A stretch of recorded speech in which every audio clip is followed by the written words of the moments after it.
আজ আমি আপনাদের কাছে কুম্ভ রাশি মানুষদের 2026 সালের জুন মাস কেমন কাটবে এই নিয়ে আলোচনা করব।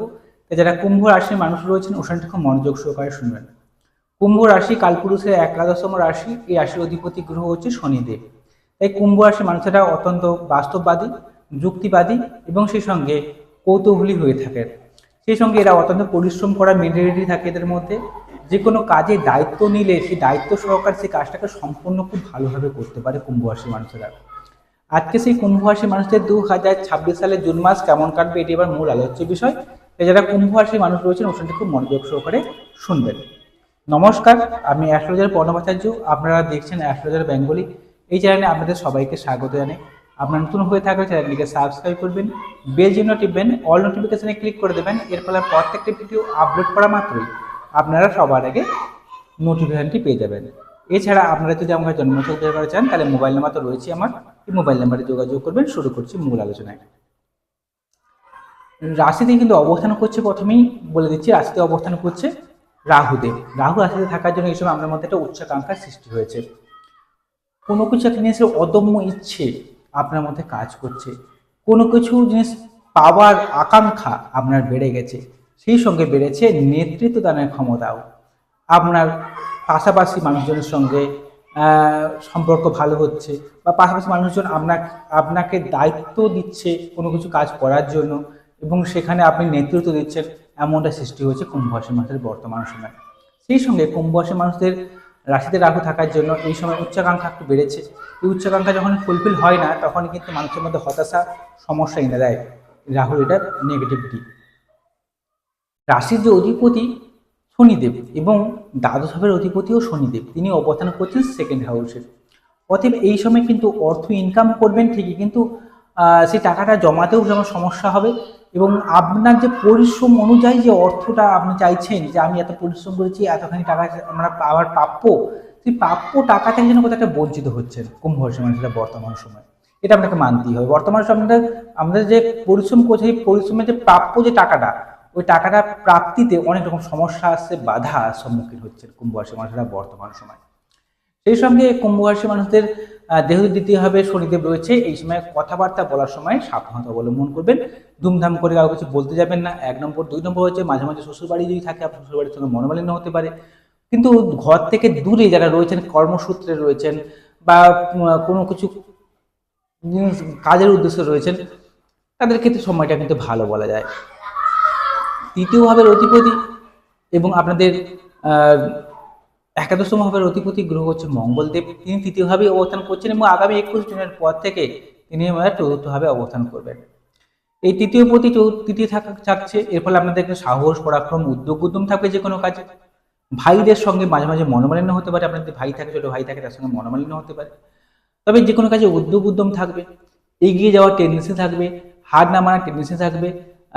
যে কোনো জায়গায় সাহস, পরাক্রম, উদ্যম যেমন থাকবে, তেমনই পরিশ্রম করার ক্ষমতা বৃদ্ধি পাবে।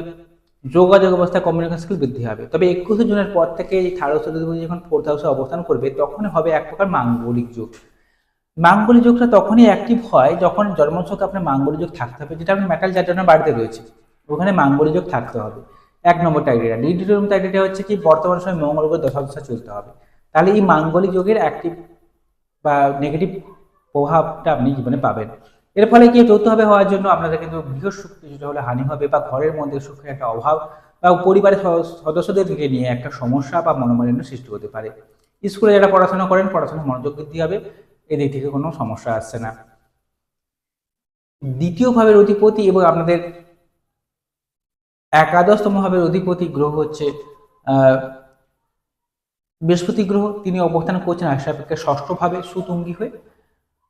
এটার ফলে কিন্তু আপনাদের কিন্তু আর্থিক উন্নতি হবে, তবে জমি জায়গা বা কোনো লোন সেক্টর থেকে ইনকাম বাড়তে পারে, বা কোনো শত্রু দ্বারা আপনি কিন্তু প্রতারিত হতে পারেন, বা সেখান থেকেও আবার শেষে জয়লাভ হয়ে আপনি কিছু অর্থ ইনকাম করতে পারবেন।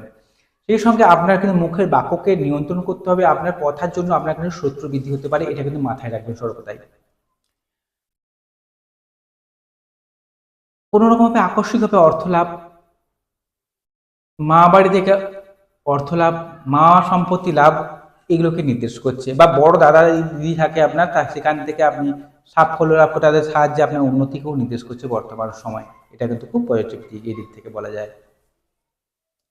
চতুর্থপতি এবং নবম ভাবের অধিপতি গ্রহ হচ্ছে আপনাদের শুক্রদেব। এই শুক্রদেব হচ্ছে কুম্ভ লগ্নের জন্য একটি রাজ্যকারী গ্রহ।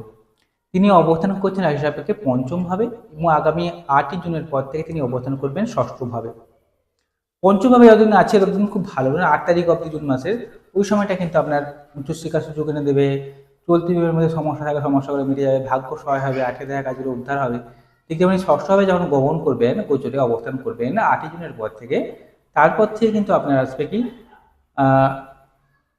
হওয়া কাজগুলো হবে না, অনেক কিছু কাজ পেন্ডিং হয়ে পড়ে যাচ্ছে। যে কাজগুলো আপনি জানেন যে আজ হয়ে যাবে বা কালকের মধ্যে হয়ে যাবে, সেই কাজগুলো হয়ে গেল 10 দিন পরে বা 20 দিন পরে সেই কাজগুলো সম্পূর্ণ হচ্ছে। এই যে আটকে যাচ্ছে বা থেমে থেমে কাজগুলো, এগুলো কিন্তু ঘটবে। তাই 8ই জুনের আগে যে কোনো কাজগুলোকে, বড় ধরনের কাজগুলোকে আপনি করে নেওয়ার চেষ্টা করুন। ষষ্ঠ ভাবের অধিপতি এবং পঞ্চম ভাবের অধিপতি এবং অষ্টম ভাবের অধিপতি গ্রহ হচ্ছে বুধদেব।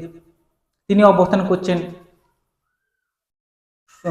পঞ্চম ভাবে এবং আগামী 22শে জুনের পর থেকে তিনি ষষ্ঠভাবে অবস্থান করবেন এই বুধদেব। তাই 22শে জুনের আগের সময়টা কিন্তু যারা পড়াশোনা করছেন, পড়াশোনা মনোযোগ দিতে হবে, উচ্চশিক্ষার সুযোগ এনে দেবে। বাইরে গিয়ে পড়াশোনা করা, হায়ার কোনো ডিগ্রি কোর্স করার জন্য সময়টা অনুকূল ও ভালো বলা যায়। আবার সেই সঙ্গে যারা চলতি প্রেমের মধ্যে রয়েছেন, যারা প্রেম জীবনে রয়েছেন, প্রেমের মধ্যে সাফল্য লাভ, প্রেম থেকে বিবাহ হওয়ার ইন্ডিকেশনও তৈরি করছে। নতুন প্রেমের যোগাযোগ আসবে, আপনার বুদ্ধিমত্তা, আপনার জ্ঞানের বিকাশ করবে, আপনার সুপ্ত প্রতিভার বিকাশ করবে, সমাজে আপনার পরিচিতি বাড়বে। গুরুত্ব হবে অর্থ ইনকাম। এছাড়া রিসার্চমূলক কাজের সঙ্গে যুক্ত রয়েছেন, গবেষণামূলক কাজের সঙ্গে যুক্ত রয়েছেন, LIC বীমা সংক্রান্ত কাজের সঙ্গে যুক্ত রয়েছেন, বা কারো কোনো মৃত জিনিস যিনি গবেষণা করেন, বা কোনো মৃত জিনিস মানুষের কোনো প্রপার্টি নিয়ে